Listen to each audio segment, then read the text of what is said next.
Hi, and thanks for coming to check out my video here at Magic by the Numbers. I've recently opened a pack, as you can see. There is a separate video for that. I've gone through, talked about what I think of the cards, what I would have taken, and how I feel they all belong in this limited environment, being that I have not actually drafted it yet and it is all skeptical. Thought I'd do another pack, and this time, rather than opening from the front, working my way down, I'd actually just open it the way I would at a draft table, which is where I flip the pack, look at the rare, then look for a card to beat that for my first pick. Now again, a little bit more detail about who I am and what I do in the first video. Please feel free to check it out this time.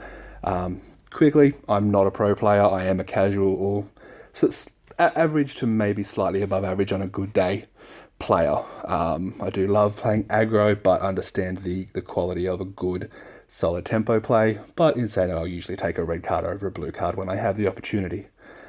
Feel free, after having a look through, please feel free to give me some feedback about what you think of my thoughts of the cards, my picks, the way this video is created. Keep in mind, this is the first time I've created a video on my phone, and obviously cut me a little slack, but all positive or negative constructive feedback is definitely appreciated. So like I said, going to crack this one the way that I would normally crack it at a draft table. Take a quick sneaky at the first one, don't care. Flip it over, chuck the land, chuck the token.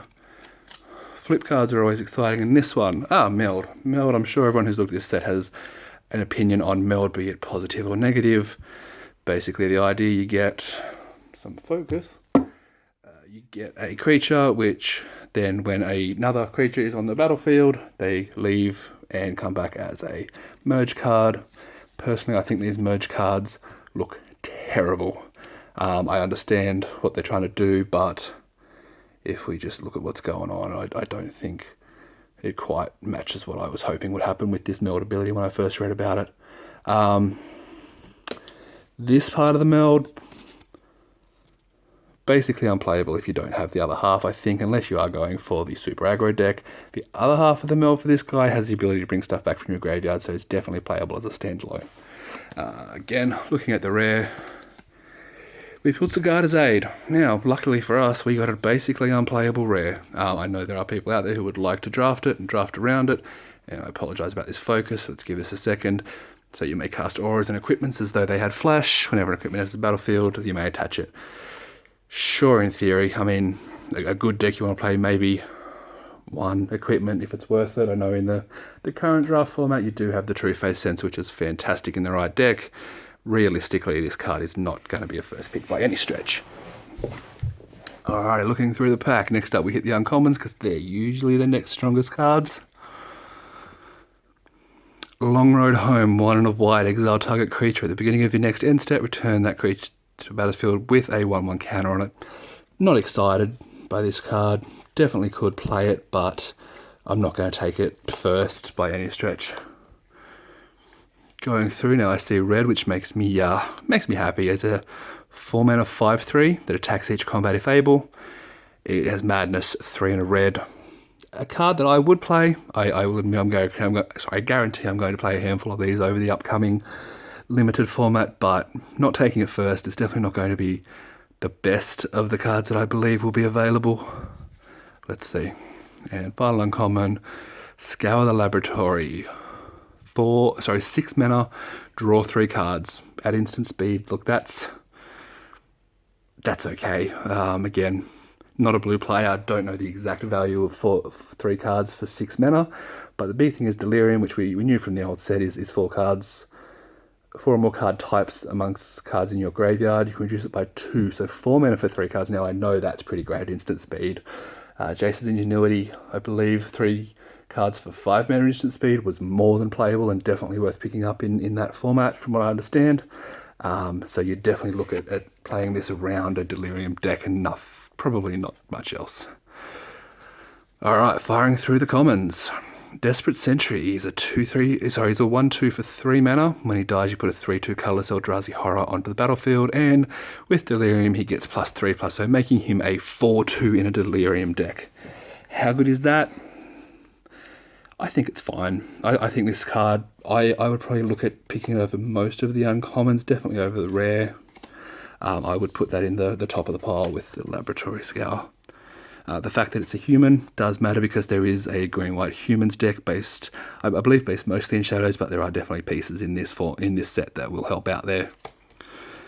Ingenious Scab, 3 mana for a 2/3 prowess. Now this guy I probably prefer as a 3-drop to the Desperate Sentry, and would look at taking it. It has the ability of blue to get +1/-1, has prowess, which can obviously matter in a blue, which is usually a spell-based colour with cards like Scour the Laboratory there. As we go on, Spring Sage Ritual, 4 mana, destroy target artifact or enchantment, you gain 4 life. Again, as I mentioned in the other pack, I don't believe there are enough enchantments and artifacts that are powerful that you would worry about main decking this effect in this format. You'd take it, but you wouldn't take it early, and you would play it in the sideboard. Threban Foulbloods. It's a 3 mana 3/2.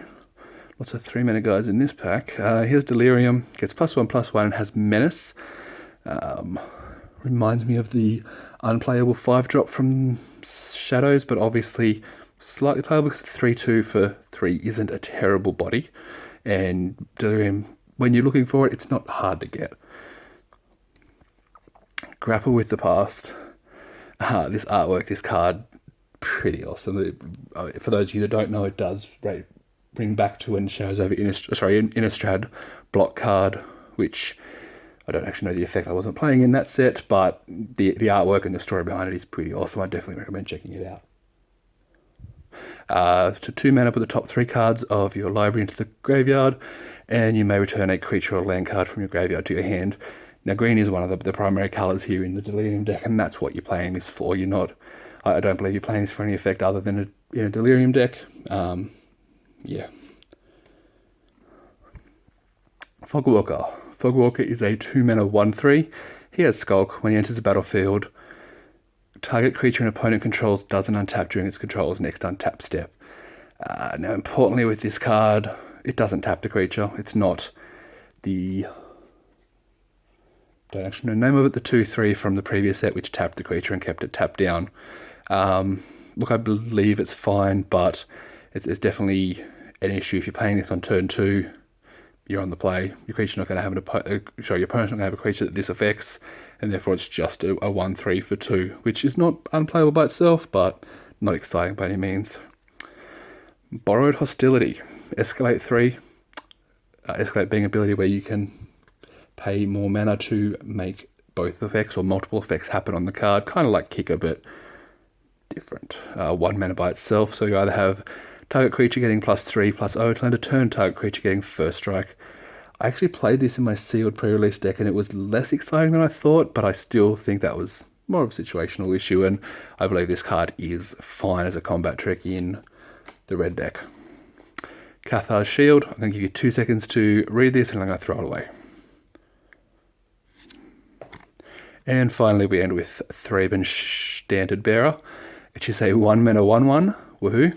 1 white tap, discard a card, put a 1/1 white human soldier creature token onto the battlefield. Look, it's a white madness enabler. I do love madness, but I don't think it's great. 1/1 for 1s do have low value in them to start with, and the ability needs to be good, and I don't think this is good enough. Can definitely see you playing it. You're not taking it early. You probably wouldn't ever take it out of pack 1. If you're doing the oh crap creature scramble in pack 2, maybe, but you would not be happy about it. To be honest though, I don't know what I would take through this pack. I'm definitely not overly excited about any of these cards. And I understand everyone's going to have some opinions, and I would love to hear them.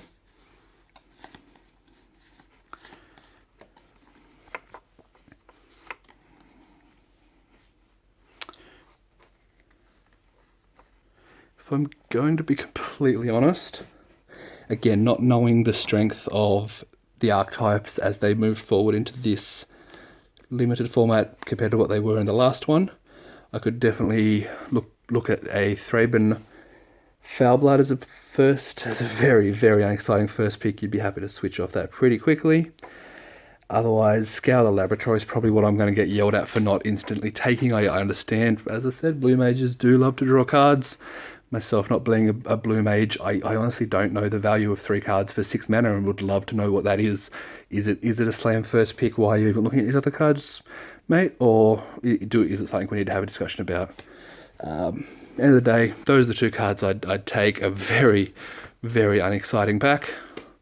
But again, would love to hear your thoughts, would love to get some feedback here about what you think of my card reviews, what you think of this video quality, or what you think of myself in general. Obviously try and keep it nice if you can. We're all here for a good time. Again, you can hit me up. Facebook.com/MP Numbers is my Facebook page where I chuck everything on there. I do stream on Twitch at twitch.tv/MP Numbers. I'm on Twitter at MTG by the numbers. Or good old YouTube comments. Everyone does love a YouTube comment. Again, thanks for hanging out. Apologise about the quality of this video. If you guys like it, I will work on improving it and going from there. Thanks. Have a great night.